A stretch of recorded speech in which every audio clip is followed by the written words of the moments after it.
Welcome to Sims of Light, and we are studying the Word of God.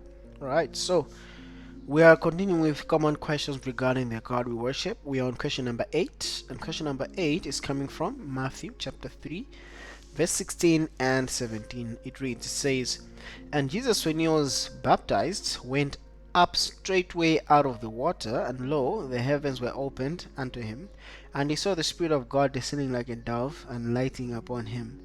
And lo, a voice from heaven saying, This is my beloved Son, in whom I am well pleased." So people say, look, there were three entities here, three beings. First of all, the voice of head was heard from heaven, one. Secondly, Jesus was in the water, two. And thirdly, the Spirit of God descended as a dove. So there were three here. So this, to many people's minds, is solid proof that there is a trinity. Now, this could be so, but is it really the case? Does the Bible speak of three beings? Right? So let us read the texts and see clearly. Matthew 3:16. Before we read this verse, let me just comment on something. Many people have watched the movie about Jesus, whereby an actual dove flew and landed on the shoulder of Jesus. Many people have that picture in mind. They have an actual dove there, but was it literally a dove like we see in the movies? Matthew 3:16 has something to tell us.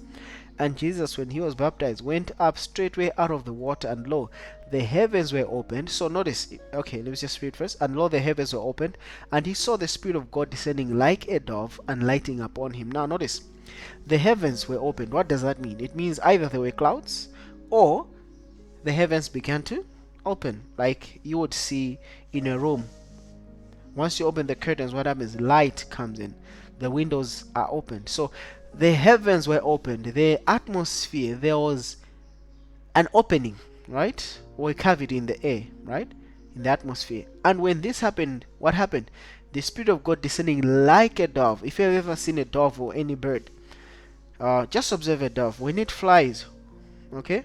When it flies, as it's landing, what happens? It unmasks its wings, it releases the wings, and then it's like that, right? So it meant the light and glory from God came down and it lighted on Jesus, lighting upon him. So the Spirit of God descended like a dove. It was not a literal dove. Heavens are opened. Next, the Spirit of God coming on him. And then what happens in that open space?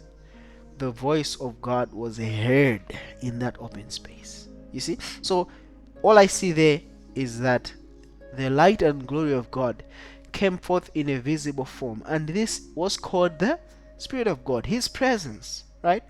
And this stayed on Jesus. It was lighting upon Jesus. It was a visible glory that people saw.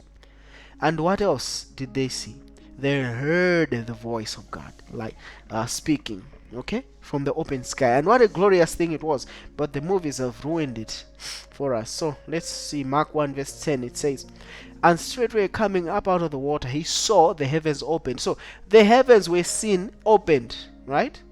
After they opened, what happened? The Spirit of God descends like a dove upon him. Like, the word like is very important to notice. So like a dove, the Spirit descended. So it's speaking the same thing. So Luke 3 verse 21, it says, "Now when all the people were baptized, it came to pass that Jesus also being baptized and praying, the heaven was opened." So as Jesus prayed, what happened? The heavens are opened. Okay. Verse 22, "And the Holy Ghost descended in bodily shape like a dove." It was like a dove, right? And what happens to a dove? Spread its wings like a dove upon him, and a voice came from heaven which said, "Thou art my beloved Son, in thee I am well pleased." So very important, God wasn't seen there, right? Who was there? It was Jesus only, right? The heavens are opened. Who is Jesus praying to? Well, Jesus was praying to the Father. Are you following me? So this is God answering his son's prayer. It is God himself who answers this prayer. How does he answer the prayer? Well, the heavens open. When the heavens open, guess what? The Spirit of God descends like a dove and lights upon Jesus. And then what happens? The voice is heard from heaven saying, "This is my beloved Son, in whom I am well pleased." So as Jesus is starting his mission on earth as the Messiah, right? What happens? God signifies and say, "Listen, this is my beloved Son, in whom I'm well pleased." So it was God answering this prayer of Jesus. And now we have turned the whole thing upside down. not even understanding the context. So what is this issue? Let's look at other texts which help us understand. Isaiah 42 verse 1, it says, Behold my servant, whom I uphold, mine elect, in whom my soul delighteth. I have put my spirit upon him. He shall bring forth judgment to the Gentiles. So God put his spirit upon whom? Upon him. Who is this servant? Obviously it's Jesus Christ, right? So does God's spirit put upon Jesus? Okay. This Isaiah 61 verse 1, it reads, The Spirit of the Lord is upon me, because the Lord has anointed me to preach good tidings unto the meek. He hath sent me to bind up the brokenhearted, to proclaim liberty to the captives, and the opening of the prison to them that are bound. So this was the text that Jesus quoted, Luke 4 verse 16 going downwards. He quoted when he was in the synagogue, right? The Spirit of the Lord is upon me. So what was upon Jesus? It was the Spirit of the Lord, or else the Holy Ghost, not God the Spirit. No, it's just not there, right? It was the Spirit of the Lord that was upon Jesus Christ. Okay, and what spirit was this? Isaiah 11 verse 2, it says, And the Spirit of the Lord shall rest upon him, the Spirit of wisdom and understanding, the Spirit of counsel and might, the Spirit of knowledge and of the fear of the Lord. So it's not a separate being, right? The spirit of a person has his personality and character traits, right? Okay, my spirit, within my spirit, I possess all my character traits. When we die, okay, that is if Jesus doesn't come soon, or if I die before he comes. In the resurrection, my body is completely gone, right? But how will you recognize me? Okay, what God will do is he'll give me a glorious body, and in that body my spirit will be there. So my spirit has all my character and personality traits. All that is in there. Okay, and because of that, well, I am able to be recognized by you in the new heaven and earth, right? So too, when God places his spirit upon a person like Jesus, it meant all the character traits of God were in him. Not only that, his presence was with Jesus, and also his omnipotence and power with Christ. Acts 10 verse 38 says, How God anointed Jesus of Nazareth, who went about doing good and healing all manner of sicknesses and diseases. Acts 10 verse 36 up to 38. It's there, it's clear, right? So let's look at this. Who did Jesus say was in him? John 10 verse 37 and 38, it reads, If I do not the works of my Father, believe me not. But if I do, though ye believe not me, believe the works, that you may know and believe that the Father is in me and I in him. So Jesus said, look, believe the works, right? Believe the works, because you will know that the Father is in me and I in him, right? So here it's so clear to say that it was the Father that was in him. But how was the Father in him? Well, the Father was in Christ by the Spirit that was in Christ. Are you following me? So God is present everywhere via his Spirit. So this is the real issue here, right? So with this we begin to understand.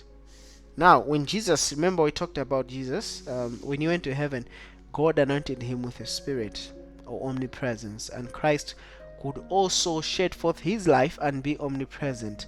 And now when we are born again, we receive the life of Jesus Christ, combined with all the omnipresence and omnipotence of the Father, right? So let's look at this. Acts 9 verse 3. I wonder why people don't use this text, right? Acts 9 verse 3, it says, And he journeyed, he came near Damascus, and suddenly there shined round about him a light from heaven. Notice, one, a light from heaven, right? That's so as he's going to Damascus. 4 verse 4, And he fell to the earth, and he heard a voice saying unto him, So, why persecutest thou me? So a voice was heard saying, So, why persecuting me? Right? Now, Acts 9 verse 5, And he said, Who art thou, Lord? And the Lord said, I am Jesus whom thou persecutest. It is hard for thee to kick against the pricks. Verse 7, And the men which journeyed with hearing a voice, but seeing no man. So the people heard a voice, they saw no man. What happened? There was just a light there, right? The light shone, the light and glory of Jesus shone on Paul, on Saul, and what had happened? He heard a voice. The people, did they see Jesus? No, they didn't see Jesus, right? Which reminds you of what? Well, it reminds us of the baptism. At the baptism, did they see the form of God? No, right? They didn't see God, right? But what did they see? The Spirit lighted on what? On Christ. The heavens opened, the Spirit lighted on Christ. And what happened? The voice of God was heard. That's what happened at the baptism.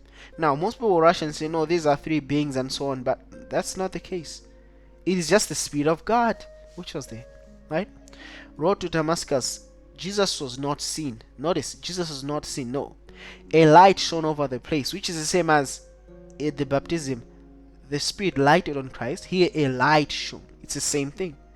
The voice of Jesus was heard. Now, here, people can't say these are three entities. They can't do that because the voice that is heard is of who? Is of Jesus. The light that shone, it is the glory of Jesus that was shining in that place. And what do you call the glory of Jesus? It's His Spirit, right?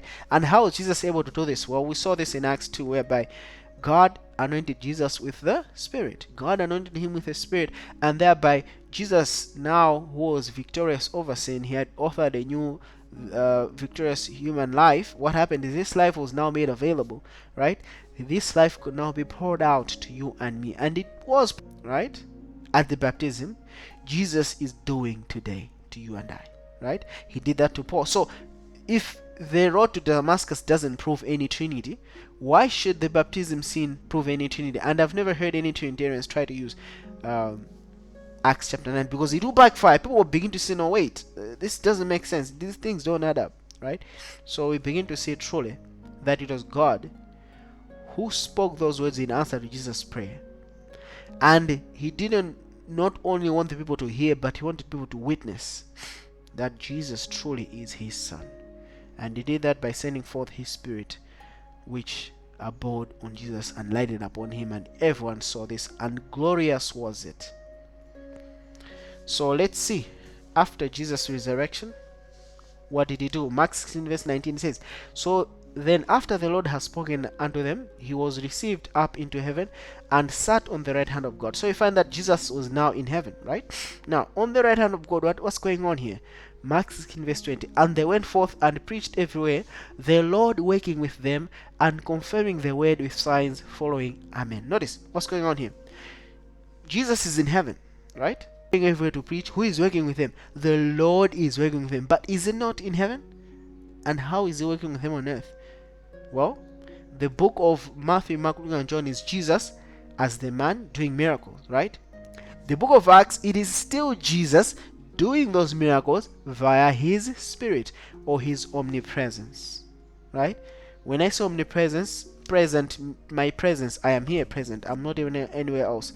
But if I'm present in multiple places, I'm omnipresent. So the Spirit is the omnipresence of God and of Christ. So this clearly confirms it, and the road to Damascus also explains it.